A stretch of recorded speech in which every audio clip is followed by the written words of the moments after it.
Hello there. Today I'm taking a look at another one of Robert Weil's vineyards. We've seen some of their wines before, and this is a 2021 Kiedricher Klosterberg Riesling Trocken.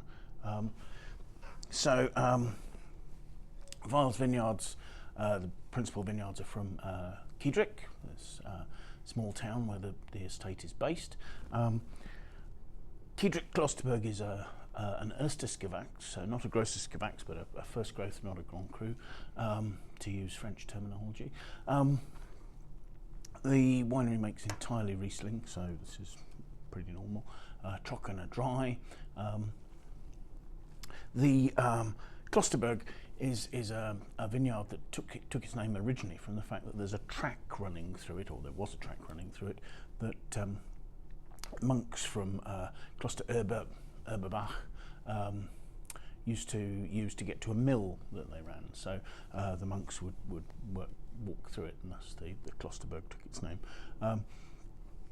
It's a vineyard, a fairly steep vineyard to the west of the town of Kiedrich, and it has broken slate soils, pretty typical for the area, with a fairly dark, mineral-rich soil in there, a portion of which is volcanically derived.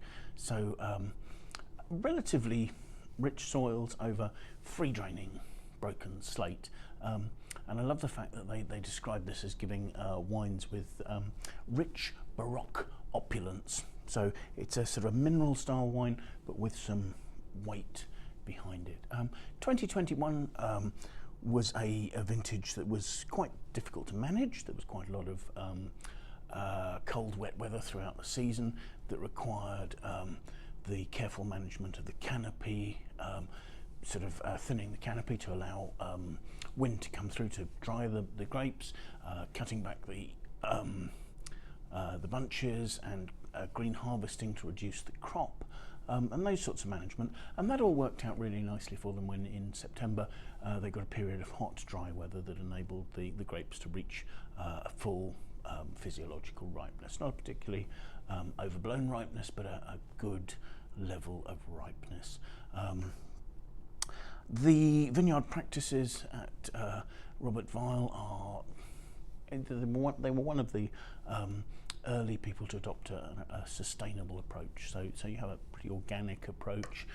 There's no use of chemical fertilizers or herbicides, and they're using green cover crops between the rows. So that's all quite sustainable from that point of view. Being a steep vineyard, this is entirely hand-picked. Fermentation goes on, in the case of the dry wines, in fermentation and aging in large old oak foudre, because they believe that the oak gives a bit more richness to the style of the wine. They leave stainless steel fermentation and aging for their sweeter wines. Fermentation, where possible, goes on with the indigenous yeasts that have come in on the fruit from the vineyard or is already operating in the winery throughout the period of vintage. So trying to be as natural as possible and to respect the wine itself there. So let's have a look at what we've got here. We've got a medium greenish yellow colour, not particularly throwing tears onto the glass. It's 13% alcohol. That's not particularly that high, and there's no sugar there to enhance the body of the wine. The aromas certainly have a very mineral aspect at first, but then they open up to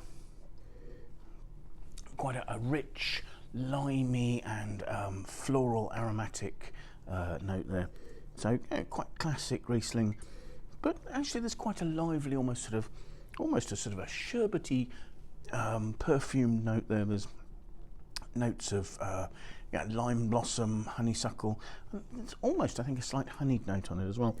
There is a richness. This is all fairly restrained and sort of lean and mineral in its style. Let's have a taste.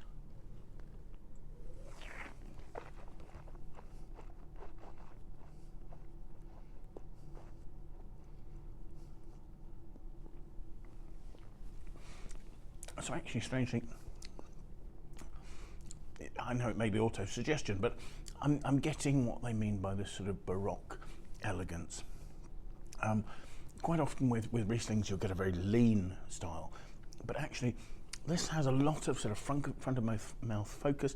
It's got really fresh acidity, it's got really clean lime and mineral notes in the fruit, but actually there's a weight and a presence to the wine that sort of seems to be almost a sort of standing proud sort of approach to the wine itself. The finish, it has quite a clean minerality. There are notes of that sort of citric cut. You know, there is that quite pure liminess, but there are flinty notes there as well. There's a real crisp minerality that's lasting very well. So yeah, an elegant wine, a wine typical for 2021 for long aging. This will fill out with a bit of time, and the fruit will become broader. I mean, I'm already saying the structure is quite broad, but I think the fruit will probably fill out that structure a lot better given sort of 5 or 6 years aging. So yeah, that was Kiedricher Klosterberg Trocken Riesling 2021 from Weingut Robert Weil. Thank you very much for watching. I hope you found that video of interest. I hope you'll like and share, and I do hope you'll join us again. Bye now.